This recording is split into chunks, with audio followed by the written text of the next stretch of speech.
সাহাবায়ে কেরাম কয় নবী গো ইয়া রাসূলুল্লাহ ইয়া হাবিবাল্লাহ নবী গো আপনার কাছে জানতে চাই আল্লাহ তাআলার নিয়ামতের প্রশংসা কেমনে আদায় করব।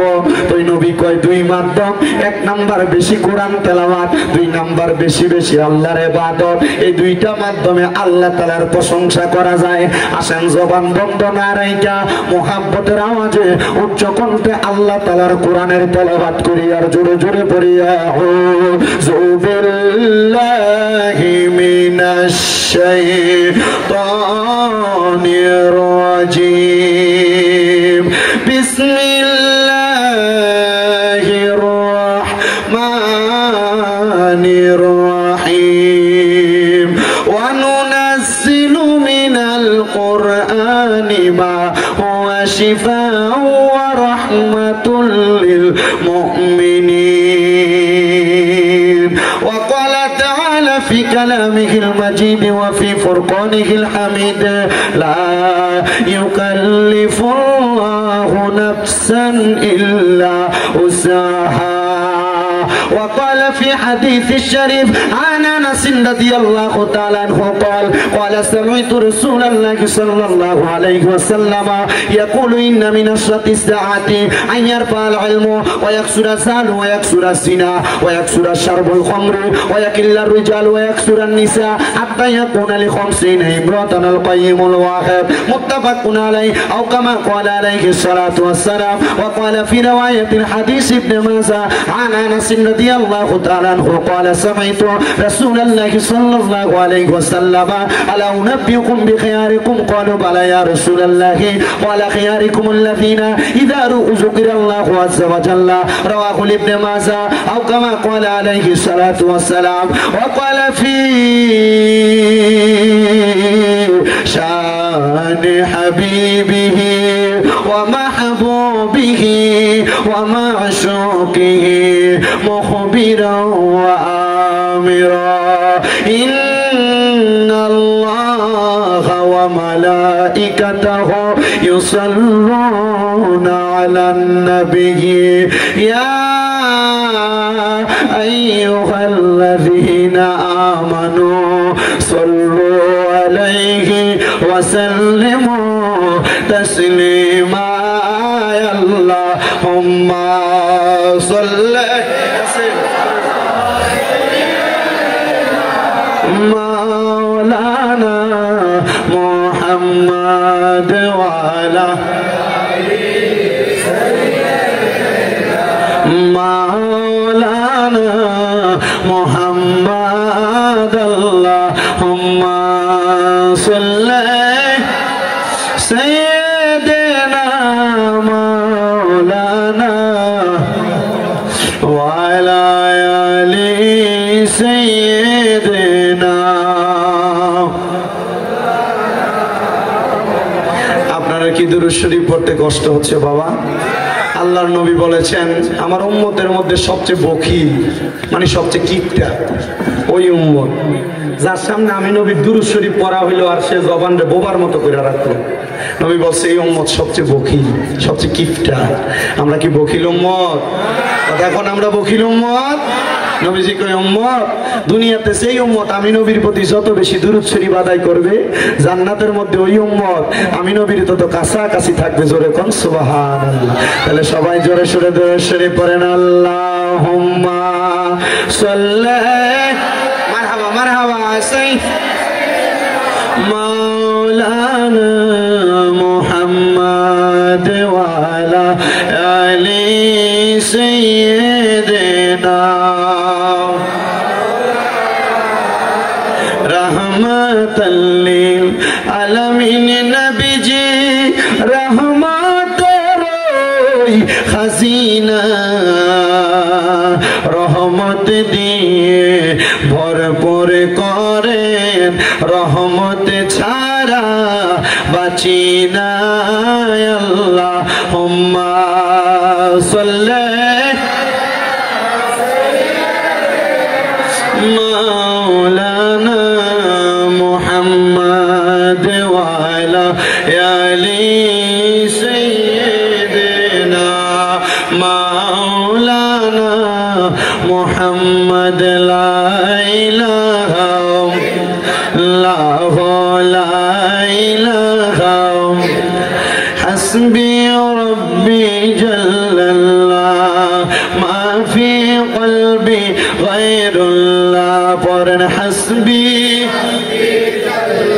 লা মা ফি কলবি গায়রুল্লাহ নূর মুহাম্মদ পড়েন নূর মুহাম্মদ লা ইলাহা ইল্লাল্লাহ লা ইলাহা ইল্লাল্লাহু নামাজ রোজা সাইরোনা কে মা বাবার খেদমত সাইরোনা বলেন নামাজ রোনা কে মা বাবার খেদমত সাইরোনা আমার নবীর দরদ বইল না আমার নবীর আমার নবী তোমায় বলবে না লা ইলাহা ইল্লাল্লাহু লা ইলাহা হায়রে অনেক দূরে মদিনা আমরা কেমনে যাব জানি না বলে অনেক না আমরা কেমনে যাব জানি না হায়রে দয়া আল্লাহ দয়া করেন নসিব করেন মদিনা লা ইলাহা ইল্লাল্লাহু লা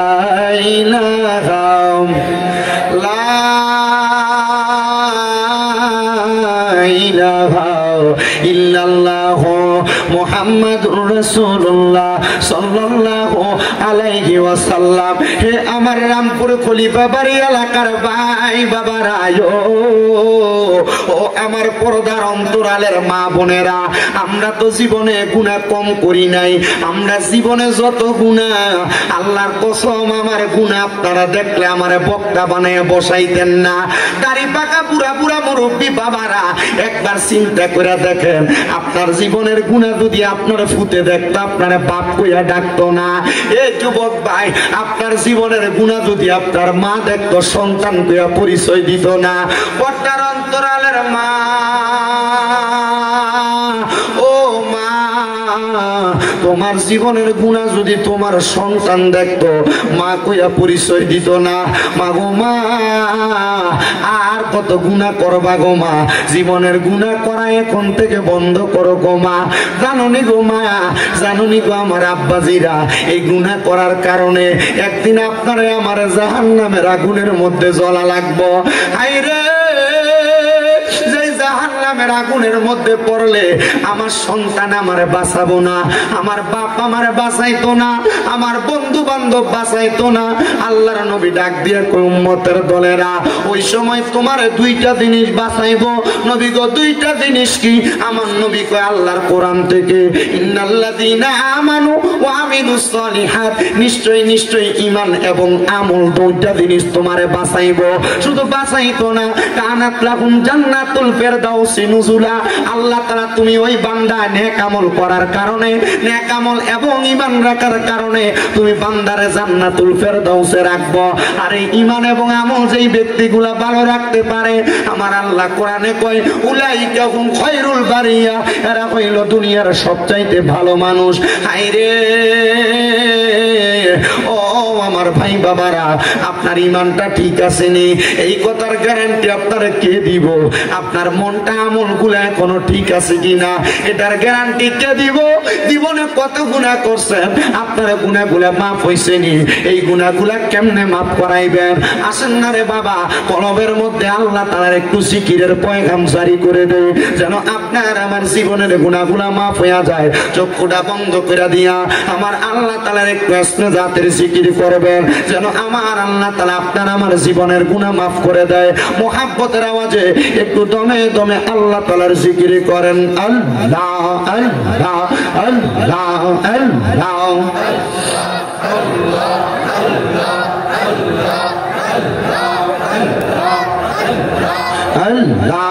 আল্লাহ আল্লাহ আল্লাহ বান্ধব নাই গো মারহাবা আল্লাহ আল্লাহ কবর দেশ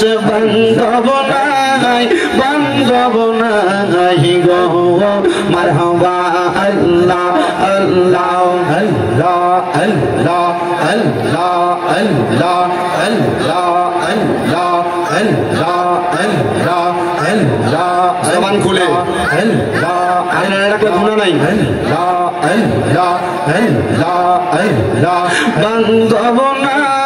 বান্ধব নাই গো মারহাবা আল্লাহ আল্লাহ কবর দোষে বান্ধব নাই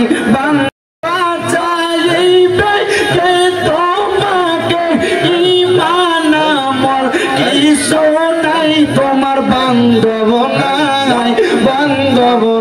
নাই গো মারহাবা আল্লাহ আল্লাহ নবী সারা আপন কে গো নাই গো মুমিন ভাই নবী সারা আপন কে গো নাই মারহাবা আল্লাহ আল্লাহ নবী সারা আপন কে গো নাই গো মুমিন ভাই নবী সারা আপন কে গো নাই মারহাবা আল্লাহ আল্লাহ রাহমাতুল লিল আলামিন আপনি উম্মতের জাবিন উম্মত সারা নবী কি সবুজে না মারহাবা আল্লাহ আল্লাহ উম্মতের লাগিয়া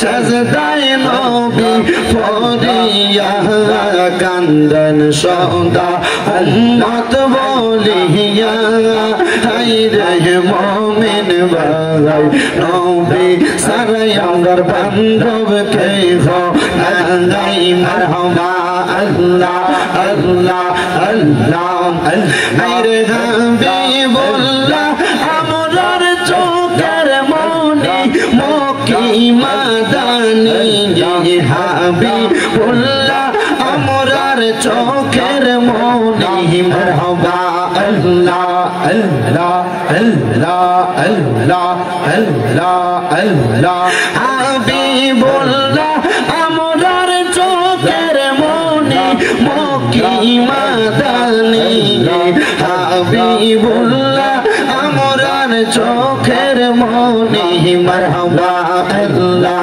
আল্লাহ পাইতে চাইলে আল্লাহকে পাইতে হবে রাসূলকে পাইতে হবে যত আউলিয়াকে মারহাবা আল্লাহ আল্লাহ পাইতে চাইলে মওলার দিদার পাইতে হবে নবীর দিদার পাইবা যত আল্লাহ তাআলার ওলি মক্কি মাদানী হাবিবুল্লাহ আমরার চোখের মনি মারহাবা আল্লাহ আল্লাহ আল্লাহ আল্লাহ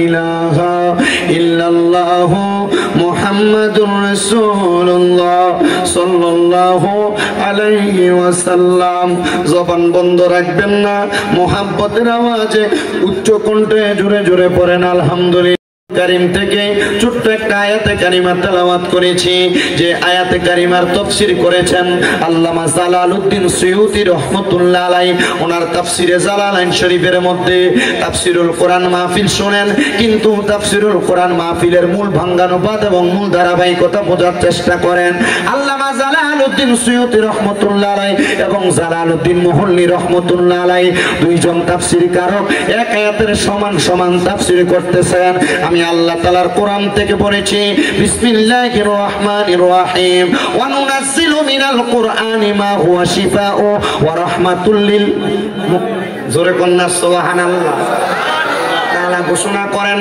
ওয়া নুনাজ্জিলু মিনাল কুরআনি এবং আমি কোরআন নাযিল করেছি মারহাবা কইতেন না মা হুয়া শিফাউ, আল্লাহ তাআলা এটাকে শেফা হিসেবে মানে রোগের নিরাময়কারী হিসেবে, ওয়া রাহমাতুল লিল মুমিনিন, কাদের রোগের নিরাময়কারী হিসেবে, মুমিনদের রোগের নিরাময়কারী হিসেবে আল্লাহ তাআলা কোরআন নাযিল করেছেন।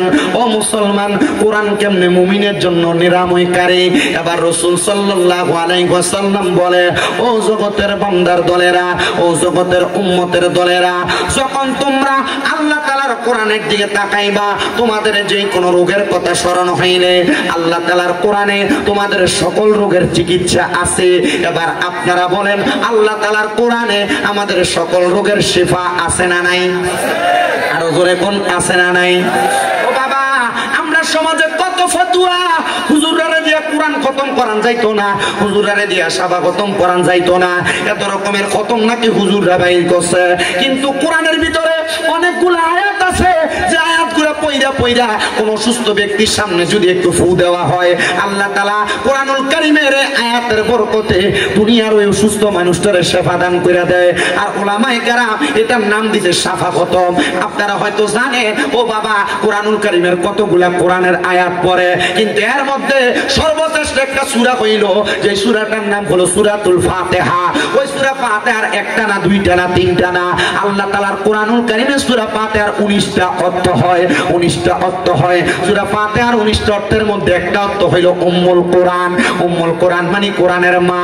আর একটা অর্থ হইল আয়াতুশ শিফা, সূরা ফাতিহার একটা অর্থ হইল মানে রোগ নিরাময়ের সূরা। যদিও কখনো আলেম না পান, বলে হুজুর আলেমদারে দিয়া তাইলে কি লাগে আয়াত পড়ায়, আমরা ফললো তো ভাবতাম। আরে বেটা, মনে রাখবা, উলামায়ে কেরাম বলে দুনিয়ার জমিনের মধ্যে ওমাইয়াকশাল্লাহু মিন ইবাদিহিল উলামা, দুনিয়াতে সবচাইতে বেশি আল্লাহকে ভয় করে আলেমরা। জোরে কোন সুবহানাল্লাহ। সবচাইতে বেশি ভয় করে আলেমরা, এজন্য আলেমরারে দিয়ে মানুষ খতম পড়ায়। বলে মার কবরের সামনে মার লেগে ফুটে না বেশি করে ফেরা দোয়া করব।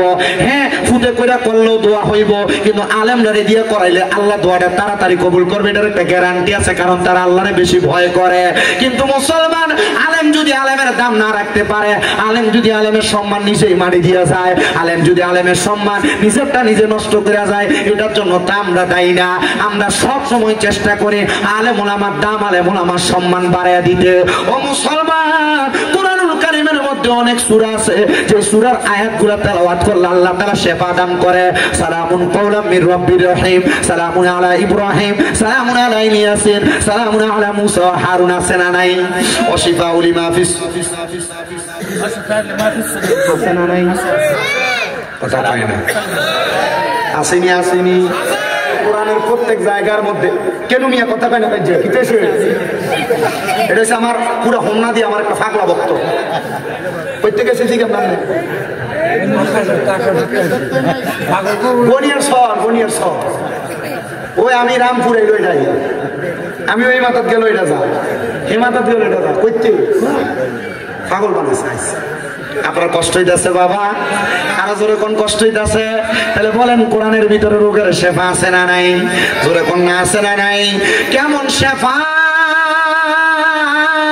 রাহমাতুল লিল আলামিন নবী শিখিয়ে দে উম্মত, আল্লাহ তাআলার কোরআন যখন তোমরা তেলাওয়াত করবা, এমন ভাবে তেলাওয়াত করবা যেন আমার আল্লাহ তাআলা তোমাদের মনের পুঙ্খানু ছোট বড় সব গুনাহ মাফ করে দেয়, তোমাদের আশা পূরণ করে দেয়, তোমাদের মনের বেদনাগুলো আল্লাহ তাআলা শুইনা নেয়। এবার রাহমাতের নবী, কামলিওয়ালা নবী, সিরাজুস সালিকিন নবী মুহাম্মদুর রাসূলুল্লাহর ঘোষণা, ওগো উম্মতের দল, ও উম্মতের দল, এই কোরআন তোমাদেরকে দুনিয়া এবং আখিরাতের মুক্তির পথ হিসেবে আল্লাহ পাঠাইছে। হুদাল্লিল মুত্তাকিন, কোরআন তো মুত্তাকিদের জন্য পথ প্রদর্শক। কোরআন কার লাগা পথ প্রদর্শক? হুদাল্লিল মুত্তাকিন, মুত্তাকিদের জন্য পথ প্রদর্শক। বলো হুজুর, তাইলে কোরআন কেন অন্য মানুষ মানে যারা বাদ মানুষ তাদেরকে পথ প্রদর্শন করবে না? বলে না না না, কোরআনের আগে এই কোরআন তো মানলে পরে একজন বিধর্মী তারা কেমন ডাইরেক্ট কোরআনে দাওয়াত দিল? ডাইরেক্ট কোরআন শিখবো? এই ব্যক্তির কাছে ইসলামের মৌলিক বিষয়গুলো উপস্থাপন করা লাগবে, যেগুলা শুই না একজন বিধর্মীর কাছে ভালো লাগবে, তখন সে ইসলাম ধর্ম গ্রহণ করবে। তখন তাকে ঈমানের ধারাবাহিকতা বুঝাইবেন, তারপর কোরআনের মানে আমলের দিকগুলা বুঝাইবেন, তখন সে কোরআন পড়বে, ভালো ভালো দিকগুলা গ্রহণ করবে। শুনেন বাবারাম, এই কোরআন কেমন ভাবে একজন ব্যক্তির শেফার কারণ হয়, আমি আপনাদেরকে শুধু সেই কথাগুলাই বোঝাইতে চেষ্টা করতেছি।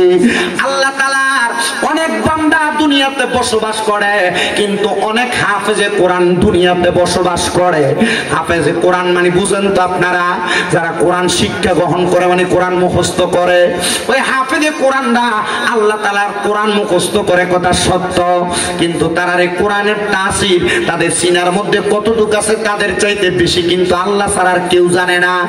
একদিন দামেস্কের জমিনের মধ্যে একজন হাফেজে কোরআনের সিনার মধ্যে কোরআন আছে কথা সত্য, উনি চিন্তা করলেন আমার পেটের মধ্যে বড় ব্যথা হওয়ার কারণে আমার মাথাটা এমন অবস্থা হয়ে গেছে, আমি পাগল পাড়া হয়ে গেলাম, কোন ওষুধে আমার কাজ করে না, আমি কোন জায়গায় গেলে এই ওষুধ দিয়ে আমার পেটের রোগটা সেবা হয় না। এবার আমি শুনতে পাইলাম আমাদের এলাকার মধ্যে নাকি একজন হক্কানি ওলি আছেন। ও বাবা, আল্লাহর ওলির দরবারের ভিতরে মাসির ফতোয়া দেয়া যায়।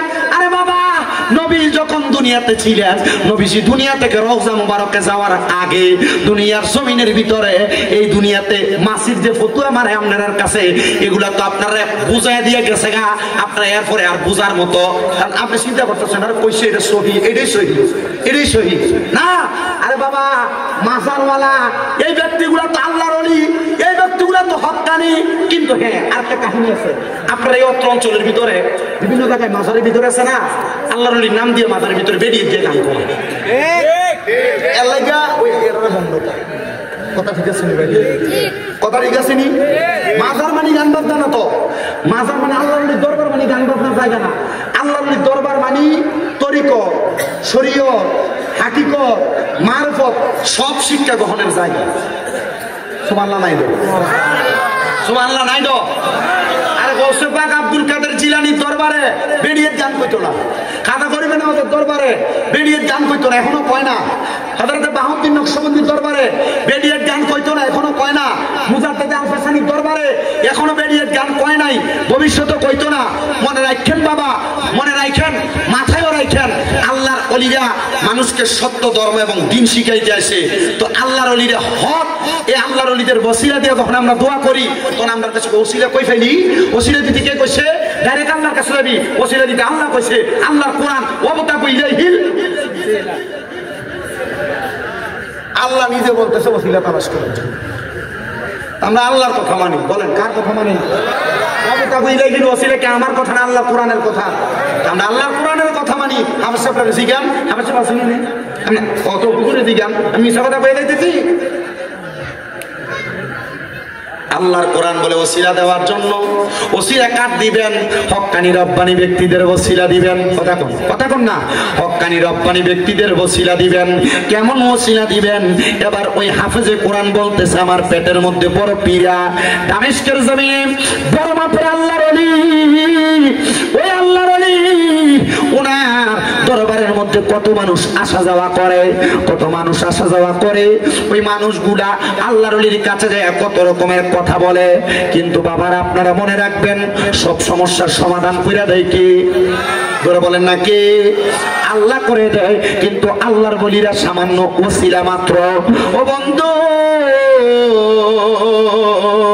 হাফেজে কোরআন বলে আমি নিয়ত করলাম, মনে মনে চিন্তা করলাম আমার পেটের মধ্যে তো এত ব্যথা, আগামীকালকে সকালবেলা আমি বাড়ির মধ্যে যাইয়া আল্লাহ তাআলার কোরআন তেলাওয়াত করব। এই কোরআন তেলাওয়াত করলে আল্লাহ তাআলা যদি এই আল্লাহর ওলির ওসিলায়, আল্লাহর বন্ধুর ওসিলায় আমার পেটের পীড়া, আমার পেটের ব্যথা যেন আল্লাহ ভালো করে দেয়। ওই ছাত্র হাফেজে কোরআন উনি বলেন আমি আল্লাহর বন্ধুর মাজারের সামনে, মাকবারার সামনে দাঁড়ায়া দাঁড়ায়া আল্লাহ তাআলার কোরআন তেলাওয়াত করলাম। কোরআন তেলাওয়াত করার পরে আমি যখন তেলাওয়াত করতেছি, হঠাৎ করে দেখলাম আস্তে আস্তে আমার পেটের ব্যথা নিবারণ হয়ে যাচ্ছে, আমার পেটের মধ্যে কোনো ব্যথা নাই। আমি বাড়িতে চলে গেলাম।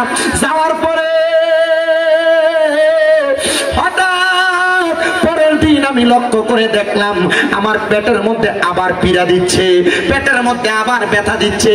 এমন টাইমে আমি আবার নিয়ত করলাম হযরতে ফতে আলী সুবহানী রহমাতুল্লাহ আলাইহি নামক ওই আল্লাহর ওলির মাকবারার সামনে, মাজারের সামনে যায়া আমি আবার আল্লাহ তাআলার কোরআনুল কারীম তেলাওয়াত করব।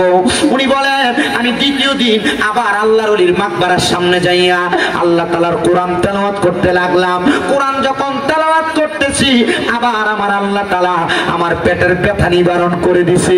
জোরে জোরে বলেন সুবহানাল্লাহ, মুহাব্বতে কন্যা সুবহানাল্লাহ।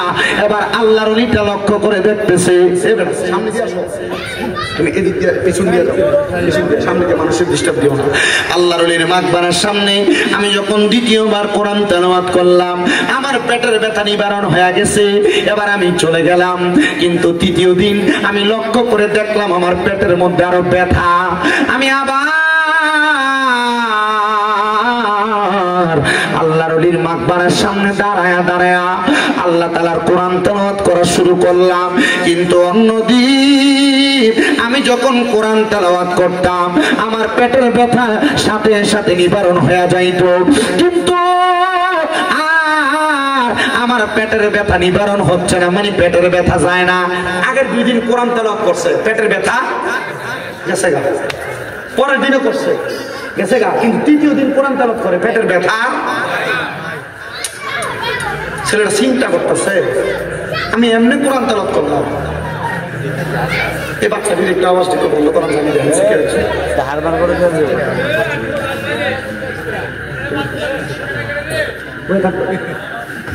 আবার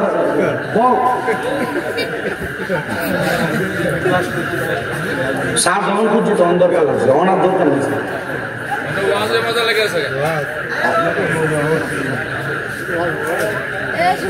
প্রথম দিন কোরআন তেলাওয়াত করছে পেটের ব্যথা কি হয়ে গেছে,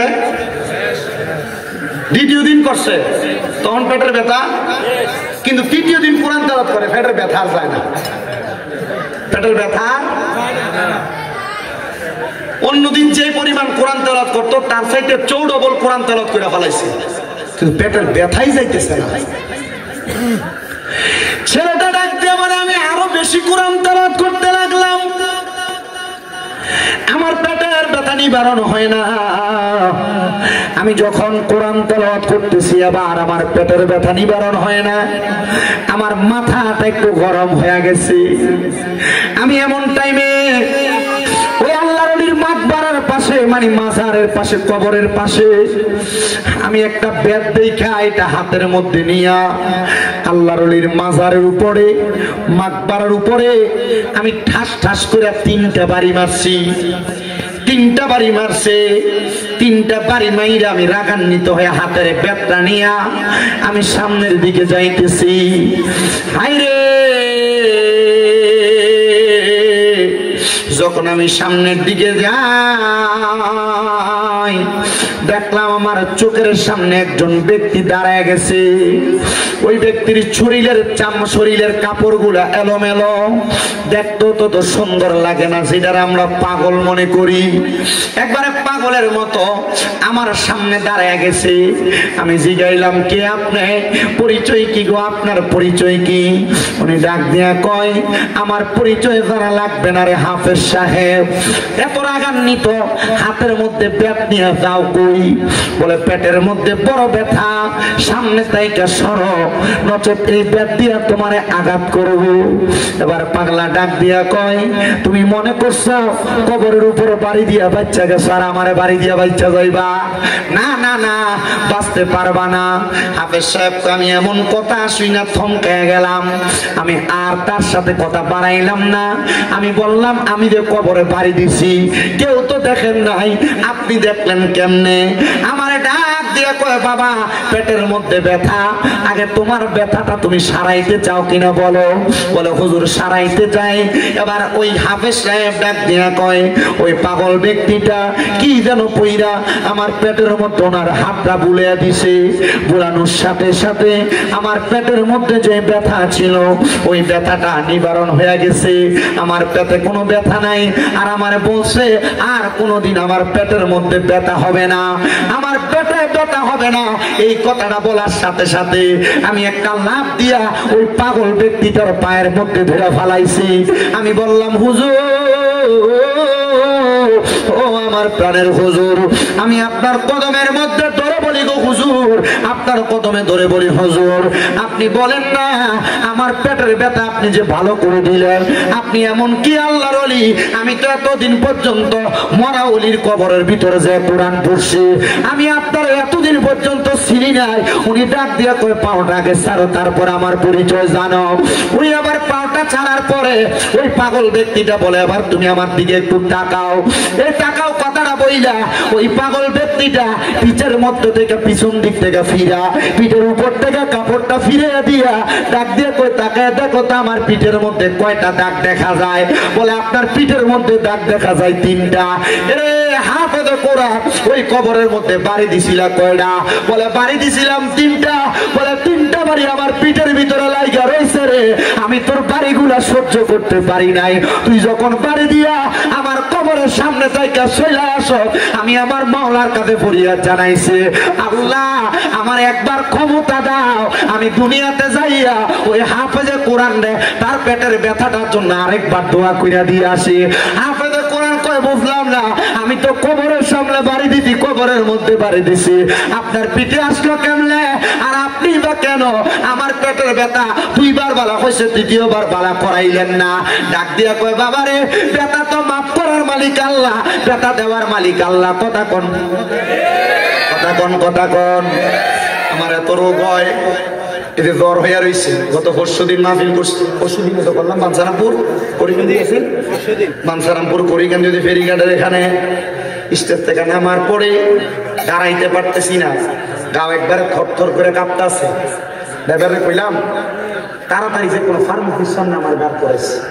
তেমন বাড়িতের মতো টাইনা গেছে গরিপুর পর্যন্ত। গরিপুর পর্যন্ত যায়া তো মোটামুটি এক হসপিটালের সামনে নিয়ে ঢুকাইছে। এনে যাও না তো, আমার কাছে ডাক্তার আছে, আপনারা হয়তো পরীক্ষা দিব, রক্ত পরীক্ষা করতে না কইছে, বুঝছি গাড়ি করে। আসলে তো রক্ত বাইক করলে এটা আমার কাছে ভালো লাগতো না। এমনি একবার রক্ত দিছি আলহামদুলিল্লাহ, কিন্তু আমার সে এটা আমার কাছে ভালো লাগতো না। জ্বর হয়েছে ঠিক আছে, আগে বাইর যায় ফেরে দিকটা, এনে কোনো কামটা হইতো না। আমি কাছে তাওয়াক্কাল তো আল্লাহ রাসূল, আগে বাড়ির যাই, পরে কুমিল্লাতে যাইয়া কুমিল্লার টেলিফোনা সমনিতে আলিফ ফার্মেসি আছে আমার এক ভাই মুজাম্মেল ভাই, ওনারা কইলাম ভাই শব্দ আছে, পরে মাপ দিয়ে কইলাম না 160 ডিগ্রি, পরে মাপ দেওয়ার পরে কি সাপোজ ভিতরে লুজ যেটারে কই আর কি এটি দিছে, আর ওষুধ পাল্টাই দিছে, লইয়া মোটামুটি দেখলাম যে পরের দিন থেকে একটু ভালো আছে। আজকেও গতকালকেও 2টা মাহফিল করতে পারছি, আজকেও 2টাই আপনাদের একটা সুন্দর করে করতেছি। শরীর এখনো পর্যন্ত মোটামুটি ভালোর দিকে, বাকিটা এখন থেকে নামার পরে বুঝতে পারবেন। আপনার দোয়া করবেন আমার লেগা। আমি কইলাম যে আল্লাহ, আমি যদি মাহফিলে না যাইতে পারি, মানুষ আমার বাজে বলবে। শরীর অসুস্থ হয়ে গেলে মানুষ বোঝে না, আসলেই বোঝে না। আমার গত কয় তারিখ 14 একটা মাহফিল, আমি মাহফিল কমিটিতে কইলাম, ও আমার তো শরীরটা ভালো না, আমার 9টার মধ্যে মাইক দিয়ে দিও, কিন্তু 9:30 মাইক দিলাম ভাই, 9:30 নিব পেয়ে নিচ্ছে তো, আর আমার স্টুডেন্ট নাই 9:30 নিতে নিচে 10টা। আমি মোটামুটি কোথাও একটু কালেকশন আছে, আমি 1 ঘন্টা 20 মিনিট ওয়াজ করে আমি কালেকশনে ঢুকছি, 1 ঘন্টা 40 মিনিট হয়ে গেছে। 1 ঘন্টা 40 মিনিট পরে কালেকশন সব করে সারছি, হুজুর আমরা মাদ্রাসার কালেকশন। তার মানে কি সে আমার অসুস্থতা বুঝছে? তার কথা আমি হুজুর টিয়া দিয়ে আনছি, বদিল টিয়া দিয়ে আনছি বদিল্লা। এরপরে দেখেন এই কালেকশন করে দেওয়ার পরে মুনাজাত দিব, এরা হুজুর একটু জিকির করে দেবে। আমি বললাম তোর বিবেক না, তোর আকল নাই। তো পরে একটুটুকু বোঝাইলাম যে কোনো মাহফিল কমিটি বক্তাদের কষ্ট বুঝবে। আমি ওয়াজ করবো, আপনার বাড়িতে দেয় কিন্তু মোটামুটি যার যেমন ঘুমাই দেবে না। আমি কিন্তু এখান থেকে যাইতে যে মনে করেন 2.5 ঘন্টা একবার আমার হিসাব দেয়, এখান থেকে কুমিল্লা থেকে 2.5 ঘন্টা লাগে। কিন্তু এই যে কুয়াশা, দিনের বেলা হিসাব করছেন 2.5 ঘন্টা, কিন্তু সামনে দিয়ে ফাঁসার দূরে দেখা যায় না, গাড়ির সামনে ফাঁসার দূরে দেখা যায় না, কয়েক দূরে দেখা যায় না, 5 হাত দূরে দেখা যায় না। তখন আর কেমন 2.5 ঘন্টাতে কুমিল্লা যায়, তখন যাইতে দিতে ফজর। তো রাতের ঘুম কি দিনে হারায়? আমরা তো মোটামুটি মনে করেন হুজুর বহুত টিয়া হয়ে থাকে, এটাই শেষ হয়ে যায়। যে পরিশ্রম করে এটা হয়ে যায় না। কই আপনার কাছে তো গত বছর দাওয়াত দিয়ে গেছে আমার মাদ্রাসা দুই একটা ফলামিন বাড়াইতেন তো হারাইছেন না করতে গেল কি দরকার যা কই বাবু যেমনি আছি আমি আলহামদুলিল্লাহ আমিন কোন আর জোরে কোন আমিন আপনারা ফাটাইলেও আছেন না ফাটাইলেও আছেন গত পরশু দিন আমার মাদ্রাসার মাহফিল হয়েছে 150 জন সবক লইছে মারহাবা কয় না তো 100 কয়জন সবক লইছে 50 জন এই মাদ্রাসায় ছাত্রই আছে 375 জন এক মাদ্রাসার কথা বলছে আমার মাদ্রাসা 6টা যে হুজুরে বড় বড় লিখছেন ভিটটা দা হুজুরে জিজ্ঞেস হুজুর আপনার মাদ্রাসা কয়টা এরা নিয়ে নিয়ে ঢাকা ফ্ল্যাট কিনে বাড়ি কিনে কথা কন না কা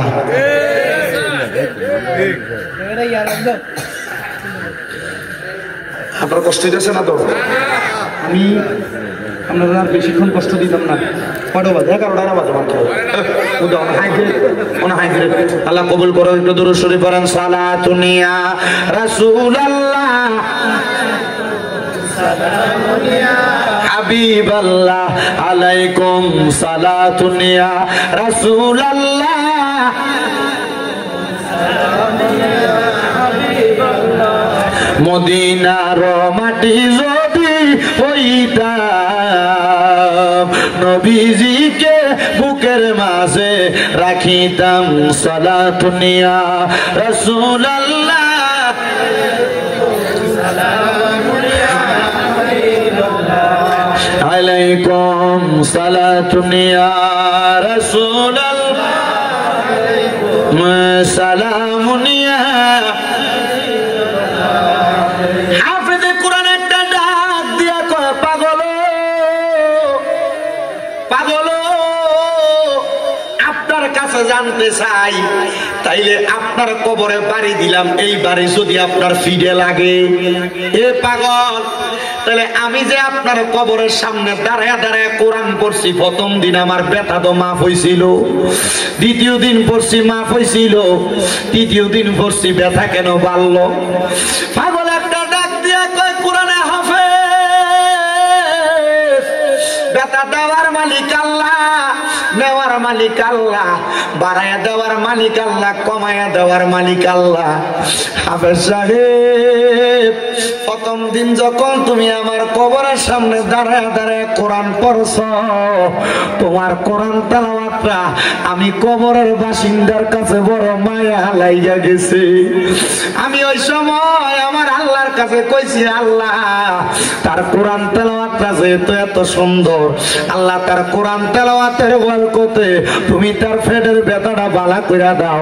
আমার আল্লাহ তাআলা তোর পেটের ব্যথা ওই দিন ভালো করে দিছে কিন্তু আজকে গত এর পরের দিন যখন একই সময় হয়েছে আমার মনে ওই তোর কোরআন তেলাওয়াতের আওয়াজটা বাজতেছিল আমি আল্লাহরে কইছি আল্লাহ ওই ব্যক্তিটার পেটের মধ্যে আরেকটু ব্যথা বাড়াইয়া দিয়া দেখো না সে নি আরেকবার আইসে আমার কবরের সামনে কোরআনটা পড়ে আমার আল্লাহ তোর পেটের ব্যথা বাড়াইয়া দিছে তুই যখন কোরআন পড়ছস আমি আল্লাহরে দোয়া করছি আল্লাহ এবার আপনি আবার তার পেটের ব্যথাটা আবার বাড়া কমাইয়া দেন আমার আল্লাহ দোয়া কবুল কইরা তোমার পেটের ব্যথা কমাইয়া দিছে যখন তুমি তৃতীয় দিন আমার কবরের সামনে কোরআন পড়ছো আমি যখন তোমার কোরআন তেলাওয়াত শেষ হয়ে যায় আমি আমার আল্লাহর কাছে দোয়া করছি আল্লাহ আপনি তার পেটের ব্যথাটা আরেকটু বাড়াইয়া দেন সে যেন আমার কবরের সামনে আরেকটু বেশি কইরা কোরআন শরীফ পড়ে আল্লাহ আপনি আরেকটু বাড়াইয়া দেন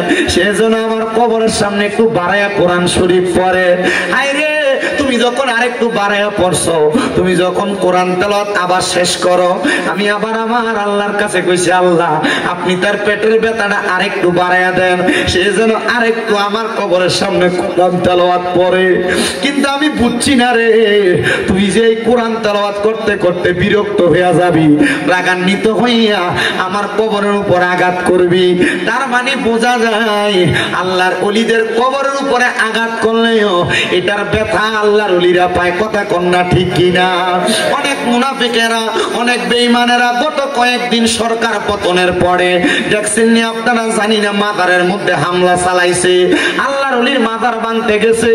আরে অনেক মানুষ এটার বিরোধিতা করছে, আমি কিন্তু বিরোধিতা করছি না। আমারে যখন কেউ কয় হুজুর দেখছেন নি এরা তো যায় যায় মাজার ভাঙ্গালায়, আমি কইছি বেশি করে ভাঙতো ক। বলে হুজুর মা এটা কেমন কথা কন? আমি কইছি এরা মাজার ভাঙতে গেছে, মাজার কিন্তু ভাঙছে না। কয় হুজুর কেন গো? আমি কইলাম এরা তো মাজার ভাঙতে দেয় শুধু উপরের ইট পাথরটি সরাইছে। এরারে কইয়া দেখো 3.5 হাত মাটির তল পর্যন্ত যাইতে যাইয়া দেখবো ওই জায়গার মধ্যে মাজারওয়ালা যিনি শুয়ে রইছে রে, তাজা আল্লাহর ওলিরা শুয়ে রইছে। আরে কেউ শেষ পর্যন্ত ভাঙ্গে নাই, উপর দিয়া ভাঙ্গা ভাঙ্গা চলে আসছে। রাতের অন্ধকারে সোরার মতো যায় যায় ভাঙছে। ঘোষণা দিয়া যদি সুন্নিরা আল্লাহর ওলির মাজার ভাঙতে যাইতো, আল্লাহর কসম সুন্নিরাও তাদেরকে প্রতিহত করত।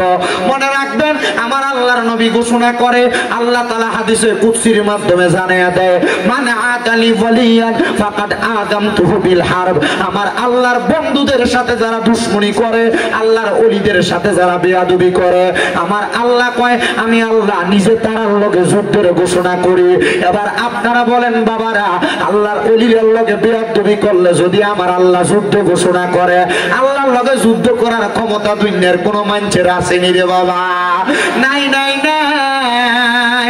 আল্লাহর লগে যুদ্ধ করতে যাইবা, আল্লাহর লগে যুদ্ধ করতে গেলে ফেরাউনের নমরুদের মতো জুতার বাড়ি খেয়ে মরা লাগবো। মা কথা কয় না খা, ফেরাউনের মতো নীল নদের পানির ভিতরে সুবা খেয়ে মরা লাগবো। এই জন্য আল্লাহর ওলিদের লগে তোমরা কোনোদিন বিয়াদবি কইরো না। পারলে মানবা, না পারলে দূরে দূরে থাকবা। কিন্তু যখন তুমি কোনো আল্লাহর ওলিদের সঙ্গে বিয়াদবি করবা, আমার আল্লাহ তাআলা ডাইরেক্ট তোমার দুনিয়া এবং আখিরাতের মধ্য থেকে তোমারে কাটায়া রাখবে। এই জন্য আমার পর্দার অন্তরালের মা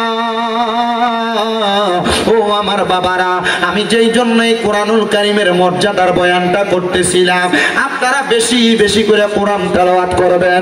আপনারা অনেকে কত দোয়া করেন, আমার আল্লাহ তাআলা আপনারা দোয়া কবুল করে না। এই কথা বলেন না, কত দোয়া করেন দোয়া কবুল করে না। এর মধ্যে দোয়া কবুল না হওয়ার কারণ হলো 3টা। কয়টা? ধরে কোন না কয়টা? দোয়া কবুল না হওয়ার কারণ হইল 3টা। 1 নাম্বার হালাল খানা ফেটে যায় না। 2 নাম্বার আমরার ভিতরে ইখলাস নাই। ইখলাস মানে খোদা ভীতি নাই আর কি, ইখলাস নাই। 3 নাম্বার আমরার ভিতরে ইহসান নাই, মানে মানুষের প্রতি মায়া মোহাব্বত মায়া মমতা নাই। এই জন্য আমরা দোয়াটি আল্লাহর কাছে কবুল হয় না। তো দোয়া কবুল হওয়ার মূল মাধ্যম যেটা, ইবাদত কবুল হওয়ার মূল মাধ্যম যেটা, সেটা হইলো হালাল খানা। আমরা হালাল খামো কই থেকে? আমরা সমাজের ভিতরে দিয়ে সুদখোরের অভাব নাই। কথা কন না কেন? আমরা হালাল খামো কই থেকে? আমরা সমাজে ঘুষখোরের অভাব নাই। আপনারা আবার ঠিক ঠিক কইতাছেন, এদিকে ধরে নিয়ে আপনারা মসজিদের সভাপতি বানান, এদিকে ধরে নিয়ে আপনারা মসজিদের সেক্রেটারি বানান, এদিকে ধরে নিয়ে আপনারা এলাকার হদ্দার বানান, এদিকে ধরে নিয়ে আপনারা আদ্দার মাতাব্বর বানান। কথা কই না? আসেনি? আছে আছে।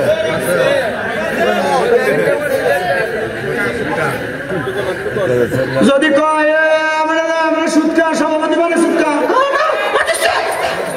মসজিদের সাতটালে দিয়ে দিছে বেটা, মসজিদের রডটি দিছে লাগে বেটা সভাপতি। কথা কেন কা? ওই বেটা দিয়ে এলাকার ঘুষখোর, বেটা দিয়ে মানুষের জমি দখল করে খা, বেটার মসজিদের সেক্রেটারি বানাইছিস কা? না, মসজিদের টাইলস দিছে বেটা। কথা কেন কা? আছে না নাই?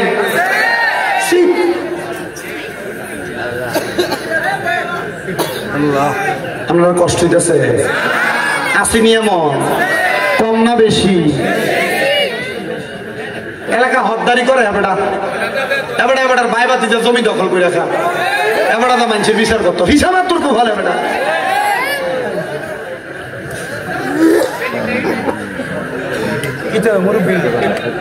সত্য এবারটা সত্য কথা বলে, ওই এমন আছে না নাই? মানুষের জমি দখল করে মানুষের বিচার করতো, হত্যা। সাধনে বয়ে বয়ে দেখবেন লম্বা লম্বা কথা, এই সুৎকুর আর বসুর ঠিক করে তোর আর করে নুরা।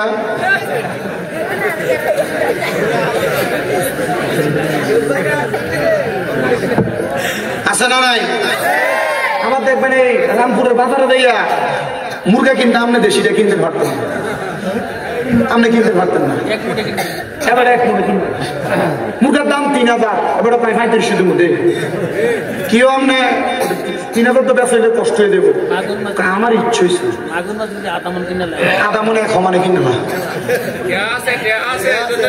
ঠিক আছে এই প্রত্যেকে আছে কথা কয় না, আছে না নাই, আছে না নাই? আমার আপনার এলাকার ভিতরে সাধনে বলে এদের সত্যি কথা কন, 1 কাপ চায়ের লোভে 1 কাপ চায়ের লোভে এদের সত্যি কথা।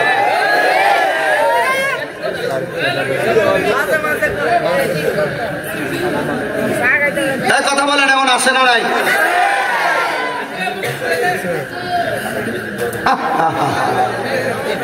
কি জবাব দিব আল্লাহ? আবার অবৈধ জমি মনে করেন বাপ মরে গেছে, বাপ বইনের সম্পদ বুঝিয়ে দেয় না, আছে 2 লাখ কে দিয়ে বই দাবি দাবি তাই দাবি ছেড়ে দেয়। বড় ভাই মরে গেছে, ভাই ভাতিজার জমি বুঝিয়ে দেয় না, এমন সিটার নাই আপনার এলাকা?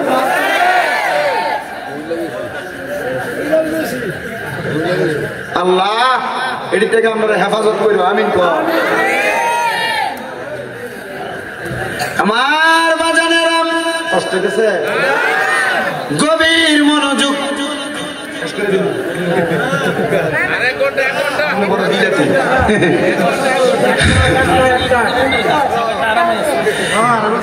আমার তো আরাম না, আমার তো বেরাম। আমার বাজানেরা গভীর মনোযোগ দিয়ে বয়ানটা শ্রবণ করবেন, তাইলে দোয়া কবুল হওয়ার যে সত্য, এমন হারাম কামিনারা হাজার দোয়া করলে দোয়া কবুল করত, কথা কোন কবুল করত?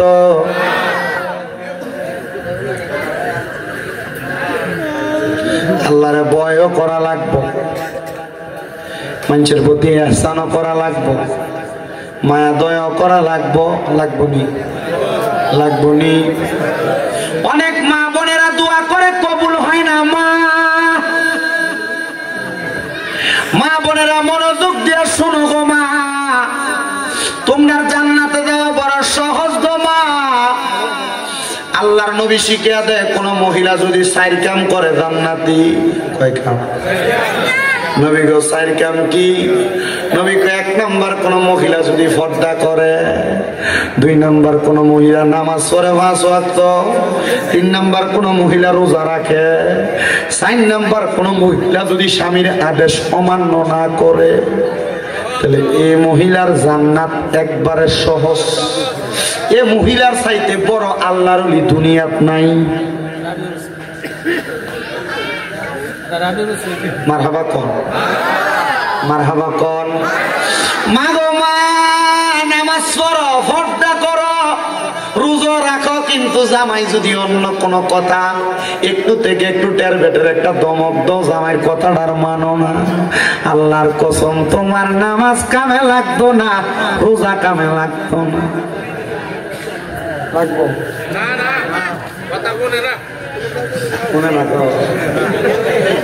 দিনের বেলা ঝগড়া করে রাত্রেবেলা অন্যদিকে মুখ ফিরে রাখে। অন্যদিন বাচ্চা থাকতো এক পাশে, জামাই বউ এক লগে ঘুমাইতো, যেদিন ঝগড়া হয় দিন বাচ্চা মাঝখানে। অন্যদিন কি তো কষ্ট দিতেছে, এবার আমরা কই যা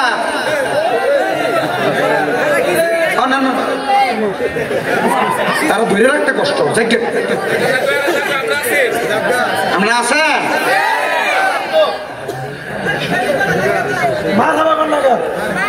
না তোমার হবা এটা কইয়াতে মুর্শিদ ভাইয়ে আরো জোরে কোন মার হাওয়া। অন্যদিন জামাই বউ ঘুমাইতো 2 বালিশে, কিন্তু মা বোন দোয়া কবুল হইব কেমনে? আপনি কত দোয়া করেন, ঘর থেকে রোগ বালা মুসিবত ছাড়ে না, আরে ছাড়বো কেমনে মা? আপনি তো আপনার জামাইয়ের মন খুশি রাখতে পারছেন না, কথা কন। আমার বাবারা, আমার বন্ধুরা, ও পর্দার অন্তরালের মা বোনেরা, দোয়া কবুল হওয়ার মূল মাধ্যমের ভিতরে আরেকটা মাধ্যম, স্বামীর মনটারে খুশি রাখা লাগবো। স্বামীর মনটা যদি অখুশি রেখে আপনি রাত্রবেলা ঘুমান, আমার আল্লাহর আযাবের ফেরেশতারা আপনারে লানত দিব। মহিলারা স্বামীর আদেশ মানতে চায় না, স্বামী তাদেরকে কত রকমের আদেশ করে শুনতে চায় না। কিন্তু আল্লাহর নবী বলে কোন মহিলা তাদের স্বামীর আদেশ ছাড়া বাবার বাড়ি তো যাইতে পারবে না। কিন্তু বাবার বাড়ি দূরের কথা, বেটি পুরা হুমনা বাজার ঘুরে চইলাইয়ে জামাই খবরও থাকে না। 3 বছর দাবাত দিতেন না দিলে কি তৈব?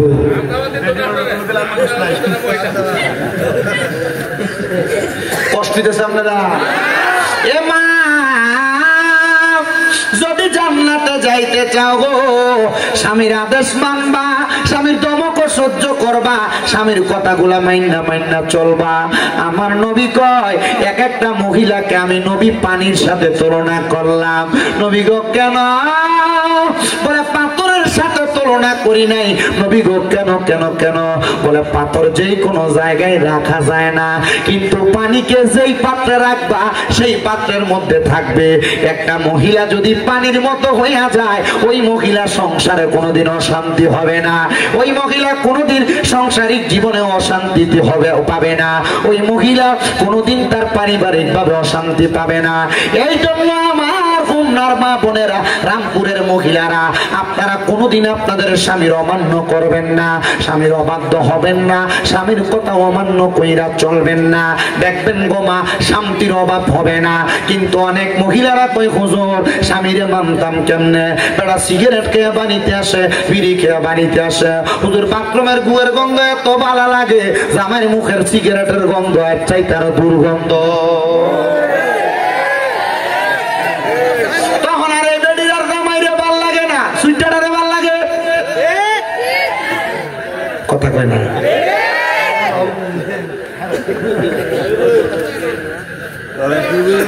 আপনার মুখের ভিতরে দুর্গন্ধ,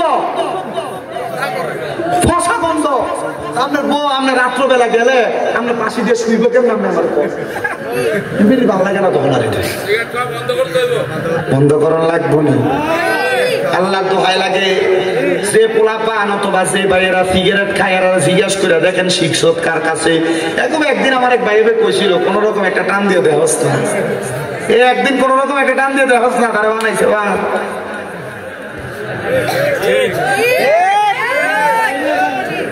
এমন বন্ধু পরিত্যাগ করো যে বন্ধু তোমার সিগারেট খানা শিখায়, যে বন্ধু তোমার নেশা করা শিখায়, যে বন্ধু তোমার মানুষের হক খাওয়া শিখায়, গান শিখায়, বত্তা খাওয়ানোর নাম দিয়ে মানুষের কাতের মূলা চুরি শিখায়। কথা কয় না? আছে না নাই? এই জন্য বাবা, বন্ধুরা, ভাইরা, আপনাদের কাছে আমার করজোড়ে আবদার, আপনার পরিবারে শান্তি করতে চাইলে শুধু মহিলাদেরকে দোষ দিলে চলবে না। মাঝে মাঝে আপনারা আপনাদের নিজের দোষের কত চিন্তা করবেন। দোয়া কেন কবুল হয় না? কত দোয়া মসজিদে বেড়ারা করে, কত দোয়া মহিলারা আবার তাদের ঘরের মধ্যে করে। এরে বাবা, দোয়া কবুল হওয়ার আরেকটা মাধ্যম আছে। জামাই বউ এক লগে যদি নফল নামাজ পড়া দোয়া করতে পারে, আমার আল্লাহ তাআলা তাদের দোয়া ফিরায় না। জামাই বউ কেমনে দোয়া করলে দোয়া ফিরায় না? এক লগে করলে আল্লাহ তাআলা দোয়া ফিরায়। আচ্ছা, অনেক চিন্তা করতেছে আমি ভাই যে বউরে কম কেমনে নামাজের কথা, আমি নিজ উদ্যোগ করি। কথা কন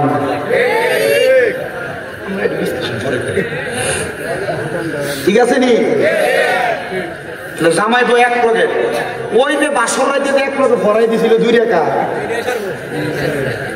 আর কোনদিন ভরছে কিনা সন্দেহ। করার দরকার আছে না নাই? দরকার আছে না নাই?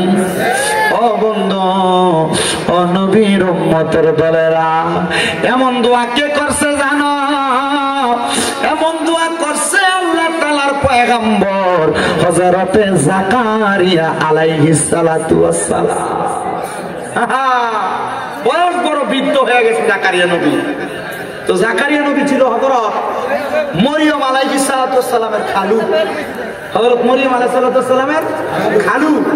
তো মরিয়ম আলাইহিস সালাতু ওয়াস সালাম যখন ছোট, মরিয়ম আলাইহিস সালাতু ওয়াস সালামের বাবা মারা যাওয়ার পর ওনারা লালন পালনের দায়িত্ব এ পড়ছিল জাকারিয়া নবীর উপরে। মারহাবা কোন? আর জাকারিয়া নবী ছিল বাইতুল মুকাদ্দাস মসজিদের ইমাম সাহেব। মারহাবা। 4 জন ইমামের ভিতর উনি একজন ইমাম। মরিয়ম আলাইহিস সালামের বাবা ছিল আরেকজন ইমাম, উনি মারা গেছেন, উনি ছিলেন দ্বিতীয় নম্বর। মারহাবা। হযরত জাকারিয়া পয়গম্বর মরিয়ম আলাইহিস সালাম রে কোলে পিঠে করে মানুষ করার পরে যখন মরিয়ম আলাইহিস সালাম বড় হয়ে গেছে, জাকারিয়া পয়গম্বর আমার আল্লাহর কাছে দোয়া করে, আল্লাহ আমার মরিয়ম এখন আর আমার কাছে নাই গো আল্লাহ, আল্লাহ তুমি যদি আমার একটা ইবাদিকা সলিহিন নেক সন্তান দিতা, তাহলে আমি জাকারিয়া নবীর মনের আশাটা পূরণ হইতো, আমার কলিজা ঠান্ডা হইতো। জাকারিয়া নবী দোয়া কইরা কানতে কানতে বাড়িতে গেছে, চোখের পানি মুছতে মুছতে।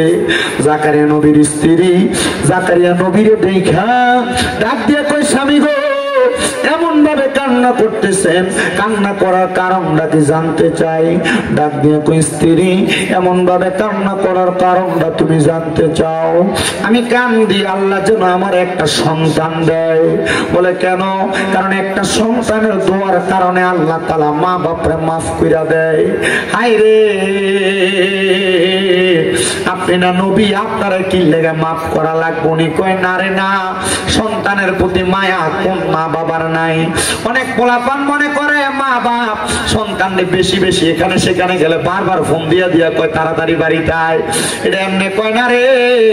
মা বাপ চিন্তা করে পুত্রানি ওই জায়গায় বেশিক্ষণ থাকলে কোনো বিপদ হয়ে যায়, পুত্রানি ওই জায়গায় মধ্যে বেশিক্ষণ থাকলে কোনো বিপদে পড়ে যায়। সন্তান মাঝে মাঝে মা বাপ এই কথা বললে তুমি মা বাপরে ধমক দিয়া কও, কিছু হইতো না, আমি আইতাছি, রাহো রাতে ফোনটা কাইটা দাও। না না না, মনে রাখবা যারা মা বাপ নাই এরারে কেউ ফোন দিয়া খবর লয় না, এরারে ফোন দিয়া কেউ খোঁজ খবর লয় না।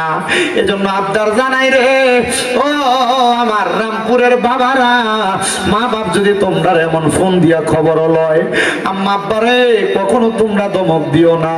এমন অনেক সন্তান তো আছে মা বাপ যদি কোনো বিষয় বুঝিয়া কইতো চায়, সন্তান ধমক দিয়া বয়ালায়, কয় তুমি বয়া তাও তুমি বোঝো না। আরে তারা বোঝে না, তুই ফুতে বোঝো, মা বাপের মতো তুমি ফুতে বেশি বোঝো না। আম্মা আব্বা বুড়া হয়ে গেলে এদের থেকে পরামর্শ নিবে, এদেরকে অবহেলা করে চলবা না। মনে রাখবা বুড়া মানুষের এক বুদ্ধি তোমার 10 বুদ্ধিও মাল কারাইতো না। এজন্য সবার কাছে আমার আবদার, বৃদ্ধ মা বাবারে অবহেলা করিস না, বৃদ্ধ মা বাপরে বড় মায়া করবি, আদর যত্ন করবি।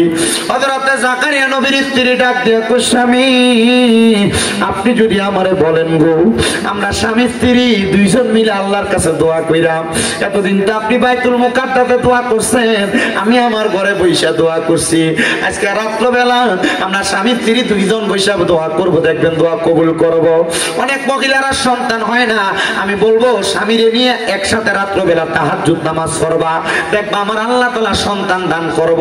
অনেক মহিলাদের ঘরের মধ্যে বরকত হয় না, আমি বলবো জামাইরে নিয়ে এক লগে ঘরের মধ্যে নামাজ পড়বা।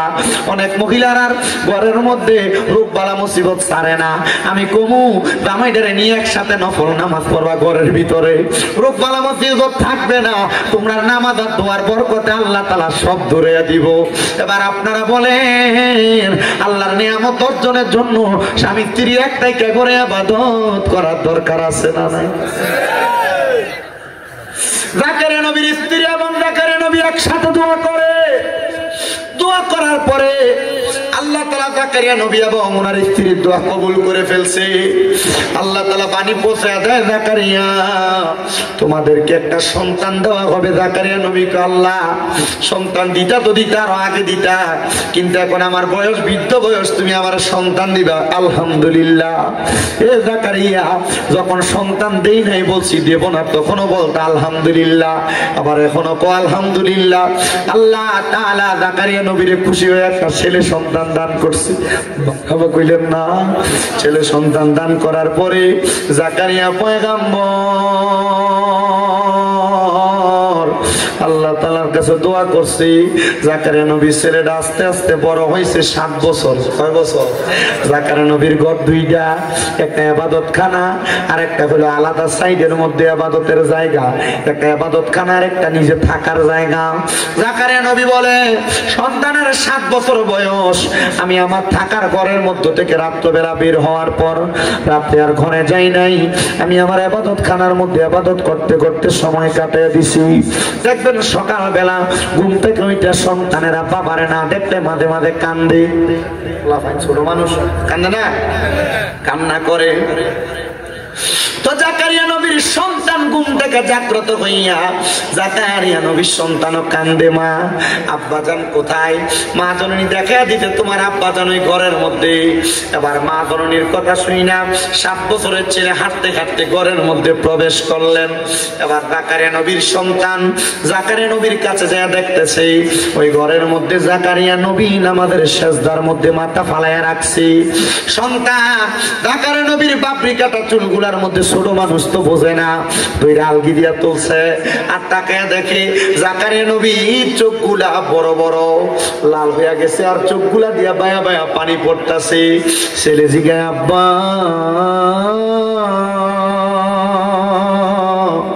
ও আব্বা আপনার চোখের মধ্যে কেন এত পানি? জাকারিয়া নবী কান্দে, হাত ডাক দিয়া কয়, বাবা মারাত্মক জায়গা রে, ওই কবরের পরে হাসর মিজান ফুলসেরা 3টা জায়গা আছে জান্নাতের আগে। ওই কবর থেকে জান্নাত পর্যন্ত যে 3টা কঠিন জায়গা, ওই 3টা কঠিন জায়গা পাড়ি দেওয়ার সহজ করার যে মাধ্যম এটা হলো বান্দার চোখের পানি। আপনি না নবী, আপনি কি লাগে এটার জন্য কান্দেন? কয় উম্মতের শিখাই। জাকারিয়া নবী কয়, ফুটের এই কথা বইলা আমি আমার সন্তানকে কুলে নিয়ে ঘরে চইলা গেছি। বলছি আমার স্ত্রী খাবার রেডি করো, আমি গোসল কইরা খাবার ভক্ষণ করবো আমার সন্তানকে নিয়ে। জাকারিয়া নবী গোসল করতে চলে গেছেন, শেষ করে ঘরে এসে জিজ্ঞাসা করে আমার সন্তান কোথায়?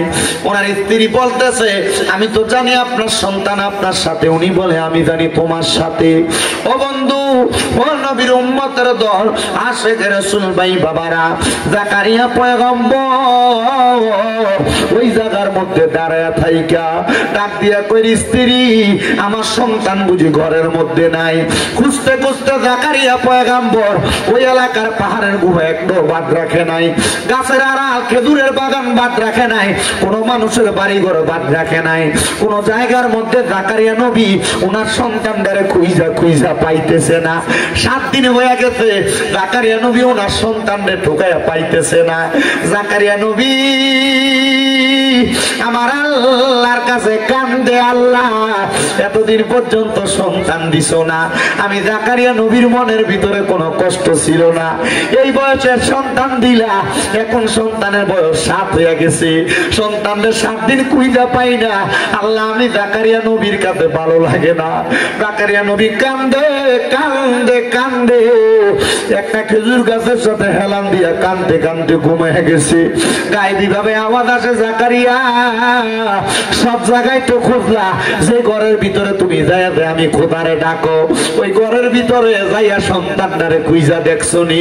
উনি বলে, ঘুম থেকে লাফ দিয়ে উঠছি, একটা দৌড় মাইরা ঘরের ভিতরে ঢুইকা গেছি, দেখতাছি রে আমার 7 বছরের ছোট ছেলে সেদার মধ্যে পড়া রয়েছে, মাথা ডালগি দিয়ে তোলা দিয়া আমি তাকে দেখছি 7 বছরের পোলাটার চোখ গুলা লাল হইয়া রয়েছে, চোখ দিয়া বায়া বায়া পানি পড়ে। ডাক দিয়ে কইলাম, বাবা রে এই ঘরের মধ্যে 7 দিন তুমি কি করো? সন্তান ডাক দিয়া কয়, আব্বা 7 দিন আগে আপনি না আমারে বলছিলেন এই কবরের মধ্যে টাইকা জান্নাত পর্যন্ত যাওয়ার জন্য হাসর মিজান ফুলসিরাত নামক যে কঠিন জায়গা আছে, ওই জায়গাটা পাড়ি দেওয়ার মূল মাধ্যম চোখের পানি। আব্বা আমার আল্লাহ তো আমি সন্তানকেও মাফ দিত না, এই জন্য আমি কান্দি, আমার আল্লাহ যেন আমারে মাফ কইরা দেয়। চিন্তা করছো নি রে ও আমার রামপুরের বাবারা, তোমার 7 বছরের পোলারা মোবাইলে কার্টুন না লাগিয়ে দিলে ভাত খায় না, মোবাইলের ভিতরে টিকটক ভিডিও না লাগিয়ে দিলে সন্তান ভাত খাইতে পারে না। আর ওই সন্তান 7 বছরের বয়স আল্লাহ তাআলার কবরের ভয়ে কান্দে। কান্না করার কারণ হইল উনি বলতেছেন আমার আব্বা জানের কাছ থেকে শিক্ষা। সন্তানের জন্য জাকারিয়া নবী কান্দে আর কয় আল্লাহ তোমার কাছে আবাদে কাজ সালিহিন নেককার সন্তান চাইছি, এমন একটা সন্তান দিছো এই সন্তান দিয়ে আমার চাইতে তোমারে বেশি ডরায়। আল্লাহ গো তুমি আমার সন্তানটারে কবুল করো। আমার আল্লাহ তাআলা কবুল কইরা নিছে। এই সন্তানের দল তোমার বাপ্পা তোমার জন্ম দেওয়ার পরে নিজের চিন্তা তত বেশি করে নাই, জাকারিয়া নবী ওনার সন্তানের চিন্তা বেশি কইরা আমার আল্লাহর কাছে কাঁদছে। আপনার মা বাবা আপনারে জন্ম দিয়ার চাইতে আরো বেশি কাঁদতাছে। আরে কান্দে না শুধু, একটা সন্তান যদি দুনিয়ার জমিনে বিদেশে চলে যায় মা বাপের কলজাটার ভিতরে শান্তি লাগে না, ঘরের বাহিরে গেলে শান্তি লাগে না। আজকের মাহফিলে আমার হাবিব ভাই যে এই রামপুরের কলিফা বাড়িতে মাহফিল প্রতি বছর বছর সাজায়, আমি জানি না এই মাহফিল আর কতদিন পর্যন্ত চলবো। হাবিব ভাই যদি মারা যায় এই মাহফিলটা কায়েম জানি থাকবো নি। হাবিব ভাইয়ের বংশের মানুষের জন্য দোয়া করায়, এলাকার মধ্যে গানের জন্য দোয়া করায়, বৈদেশিরার জন্য দোয়া করায়, হায়াতে বাসিন্দা মানুষের লেগে দোয়া করায়। আল্লাহ আজকের মাহফিলে কোন পোলা পাঞ্জানি বসছে যারার মা বাপ তারা এত কষ্ট করে করে মানুষ করছে, কিন্তু ওই মা বাপ অন্ধকার কবরের বাসিন্দা হইয়া রয়েছে। মাহবুব পর্দার অন্তরালে কোন মাইয়া জানি বসছে তারা আজকে মা অন্ধকার কবরে মাহফিলে নাই। আল্লাহ কোন মাইয়াটা জানি পর্দার আড়ালে বইসা রয়েছে তার আব্বা দুনিয়ার জমিনের মধ্যে নাই, তারা আছে। মাহবুব যারার মা নাই যারার বাবা নাই তারার মনে শান্তি নাই। জাকারিয়া নবী সহ সব নবীরার দোহাই দিয়া দোয়া করলাম আল্লাহ তাদের মা বাবা কবরে প্রত্যেকের মা বাবার কবর জান্নাতের বাগান বানিয়ে দাও, প্রত্যেকের মা বাবার কবর নাজাতের ফয়সালা করে দাও, প্রত্যেকের মা বাবার কবর নূরুন আলা নূর বানিয়ে দাও। আল্লাহ ও দয়াল রাব্বুল আলামিন যারার মা বাবা বাইসা রয়েছে আম্মা আব্বার হায়াতের মধ্যে বরকত দান করে দাও। আমিন আমিন। হে আমার কুমিল্লা হোমনার রামপুরের বাবা, যদি কেউ ওই মা বাপরে কষ্ট দিয়া থাকো আল্লাহর দোয়া আমি সব মাহফিলে কই তারার কাছে দেয়া মাফ চাইবা, নচেত আমার ওয়াজ শুনা তোমার কোনো লাভ নাই। যদি এরারে বাদ না দিয়া থাকো আল্লাহর দোহাই আমি সব মাহফিলে কই তারার কাছে মাফ চাইবা। এরারে বাদ না দিয়া ওয়াজ মাহফিল শুনলে কোনো লাভ হবে না। অনেক মহিলারা শ্বশুর শাশুড়িরে কষ্ট দেও, মনে রাখবা গো মা, যতদিন শ্বশুর শাশুড়িরে মা বাবার মতো মনে না করবা শান্তি পাইবা না। আল্লাহ ও দয়াল আল্লাহ আমরা প্রত্যেকের দোয়া কবুল কইরা নাও, আমরা প্রত্যেকের দোয়া কবুল কইরা নাও, আমরা প্রত্যেকের দোয়া কবুল কইরা নাও। আল্লাহ জাকারিয়া নবীর সন্তান যেমন ভাবে কান্নাকাটি করছি মাবুদ রে, ও দয়াল আল্লাহ আমাদের সবাইকে ওই কবরের কথা চিন্তা কইরা কইরা কান্না করার তৌফিক দান করো। কাইন্দো রে বাবা কাইন্দো, কেন জাননি আমার নবী কয় দুনিয়াতে যেই ব্যক্তি দৈনিক মাত্র 20 বার মরণের কথা স্মরণ করবে ওই ব্যক্তি যদি ওই দিন মারা যায় আমার আল্লাহ তারে শহীদের মর্যাদা দিয়া দেয়, আমার আল্লাহ তারে শহীদের মর্যাদা দিয়া দেয়। আল্লাহ দুনিয়ার জমিনের মধ্যে আমাদেরকে মরণের প্রস্তুতি নেওয়ার তৌফিক দান করো। শ্বশুর বাড়িতে যাও মিষ্টি নিয়ে যাও, ফল ফ্রুট নিয়ে যাও, কিন্তু একবার চিন্তা করো ওই কবরের বাড়ির মধ্যে যে যাইবা কি সামান রেডি করছো, কবরেরও তো কিছু সামানের দরকার আছে রে আব্বা। আমি আগেই বলছিলাম কবরের সামান হইলো ঈমান আর আমল, এগুলা নিতে পারবা কবরে শান্তি পাইবা। দোয়া করবা আল্লাহ যেন আজকের মাহফিলের উসিলায় সব কবরবাসীরে মাফ করে দেয়। আল্লাহ তাআলার কাছে সেই ফরিয়াদ জানাই আল্লাহ যেন নবীজির উসিলায় আজকের মাহফিল কবুল আর মঞ্জুর করে নেয়। আসলেন নবী এই দরাতে রহমত বরকত নিয়ে, চলুন সবাই তাজিমে সালাম দেই ওই নবীর ইয়া নবী ইয়া রাসূলুল্লাহ ওয়া ইয়া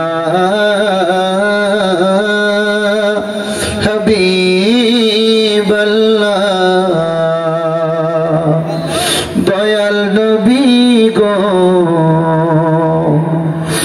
নবীজি আপনার দিদার যদি একেবারে পাইতাম আপনার কদম ধরে চুমিতাম বলিতাম মনে বেদনা চুমিতাম আপনার রাজা ইয়া নবী সবাই কাতার করুন ইয়া রাসূল সালাম ইয়া হাবিব সালাম আলাইকা সালাতুল্লাহ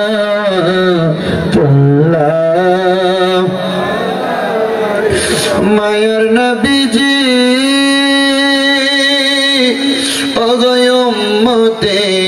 উম্মতের দরদি আমার নবী গো আমরা মরণে থাকিব একা আমরা কবরে যাই বয়ে কা হাসরে উঠিব একা পাই যেন আপনার দেখা ইয়া নবী সালাম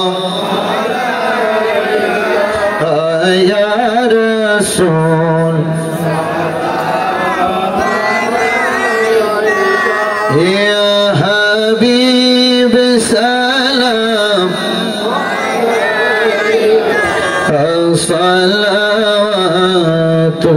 সালাতুল্লাহ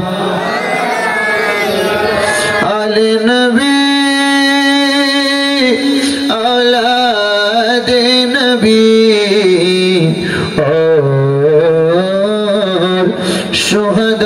शुहदाए किराम शुहदाए करबला